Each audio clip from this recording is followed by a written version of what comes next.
नमस्कार, स्वागत है आपका। कालापानी इलाके के पास नेपाल ने 550 मीटर की सड़क का निर्माण किया है। इस सड़क के निर्माण की जो खबर है वो महत्वपूर्ण की है, क्यों है? सबसे पहले आपको यह समझना चाहिए क्योंकि नेपाल भारत से शुरू हुए तनाव के बीच अब लगातार अपनी जो रोड कनेक्टिविटी है उसको लेकर के लगातार काम कर रहा है, लगातार बेहतर बनाया जा रहा है वो सारी की सारी चीजें, और भारत को कहीं ना कहीं यह मैसेज देने की कोशिश कर रहा है कि अब कनेक्टिविटी के लिहाज से सीमावर्ती इलाकों में हम आप पर डिपेंडेंट नहीं रहने वाले हैं, आप पर निर्भर नहीं रहने वाले हैं। आमतौर पर क्या होता था कि जब भी लैंडस्लाइड की वजह से कोई सड़क टूट जाती थी या ओलावृष्टि से सड़कें खराब हो जाती थी, भारी बारिश के कारण सड़कों में आवाजाही रुक जाती थी, इसके अलावा चाहे किसी भी तरह से रोड अगर डैमेज भी हो जाए तो जो नेपाल के लोग थे वो भारतीय सड़कों का इस्तेमाल कर लिया करते थे आने जाने के लिए, और इससे भारत सरकार को भी किसी तरह की कोई दिक्कत नहीं थी। वहां पर आईटीबीपी के जवान तैनात ही रहते हैं, उनको भी किसी तरह की कोई दिक्कत नहीं थी। लेकिन अब जिस तरह की कोशिशें नेपाल की तरफ से शुरू हो गई हैं, 550 मीटर आप मानिए आधे किलोमीटर की सड़क है, आधे किलोमीटर से जरा से ज्यादा की सड़क है, लेकिन इसको बनाकर नेपाल अपने आप को सामरिक तौर पर मजबूत दिखाना चाह रहा है, और इसके पीछे जो षड्यंत्र है वो चीन का निश्चित तौर पर साफ तौर पर समझा जा सकता है। कैसे? क्योंकि आपको पता है कि चीन लगातार नेपाल को भारत के खिलाफ भड़का रहा है। केपी ओली के बयान आपने निश्चित तौर पर सुने ही हैं हाल के दिनों में, हालांकि वो प्रधानमंत्री को उनके जन्मदिन पर भी फोन करते हैं और कहते हैं कि दोनों देशों के बीच जो रिश्ते हैं वो हमेशा पुराने ही रहेंगे, क्योंकि भारत लगातार नेपाल की मदद करता आया है। फिर चाहे वो आपको वो जो भूकंप आया था वहां पर उन दिनों की याद हो, या फिर अभी बहुत हाल के समय में कोविड-19 के दौरान जो भारत ने वैक्सीन पहुंचाई है उनका किसी तरह का लगातार भारत ने किस तरह से नेपाल की मदद की, वो टाइम भी आपको याद होना चाहिए।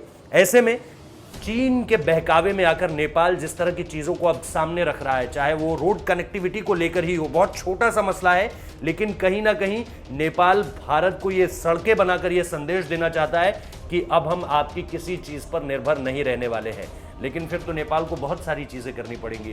फिर तो नेपाल को अपने यहाँ रोजगार के अवसर भी उस तरह से बढ़ाने होंगे कि नेपाल से भारत आए जो लोग रोजगार की तलाश में भारत में आते हैं वो वापस जाएं और वहीं रोजगार ढूंढें, क्योंकि फिर तो नेपाल की आधे से ज्यादा जो अर्थव्यवस्था है वो भारत में इस तरह से पूरी तरह से डिपेंडेंट है। और इसके अलावा बाकी सब तो छोड़ दीजिए, भारतीय सेना में जो एक टुकड़ी है वो पूरी की पूरी जो GRTU है, गोरखा रेजिमेंट यूनिट है, वो कहीं ना कहीं उसमें सबसे ज्यादा जो हिस्सेदारी है, या चाहे जो गोरखा है उसमें जो सबसे ज्यादा हिस्सेदारी है वो नेपाली की ही है। तो ऐसे में बहुत सारी चीजें ऐसी है जिसको लेकर के नेपाल को भी सोचना चाहिए कि क्या वो सामरिक तौर पर सिर्फ सड़कें बनाकर ये संदेश दे देगा कि अब हम भारत पर डिपेंडेंट नहीं है। ये बहुत छोटी आप कह सकते हैं कि बहुत छोटी बात नेपाल ने कर दी है, सड़कें बनाकर ये संदेश देना कि हम सामरिक तौर पर अब भारत पर डिपेंड नहीं रहना चाहते। खैर, हम लगातार यही कोशिश कर रहे हैं अपनी तरफ से, और भारत सरकार भी यही कोशिश कर रही है कि कैसे चीन का जो एक दबाव ये पूरा का पूरा चाहे आप इसे रणनीतिक समझिए, चाहे आप डिप्लोमेटिक समझिए, चाहे आप सामरिक तौर पर समझिए, ये जो दबाव नेपाल के ऊपर आ गया है अर्थव्यवस्था की वजह से, इकोनॉमिक्स की वजह से, पैसे की वजह से, ये कहीं ना कहीं नेपाल के दिमाग से निकले और नेपाल जैसा 1 साल पहले था यार वैसा ही रहे। अलग अलग चीज़ों पर मतभेद ना करे। पिथौरागढ़ वाला जो इलाका है आपको पता ही है, उसको लेकर के पहले से विवाद चल रहा है, 3 हिस्सों में अलग अलग विवाद चल रहा है, और इसको लेकर के केपी ओली के जो बयान आते रहते हैं, कभी राम को लेकर, कभी अयोध्या को लेकर, कभी सीता को लेकर, वो सारी चीज़ें भी हमने और आपने सुनी है। तो लगातार नेपाल की तरफ से अब कोशिशें यही हैं कि भारत को एक संदेश दिया जाए कि अब हम उन पर डिपेंडेंट नहीं है। लेकिन ये बहुत छोटी बात कर दी नेपाल ने। फिलहाल इस वीडियो में इतना ही।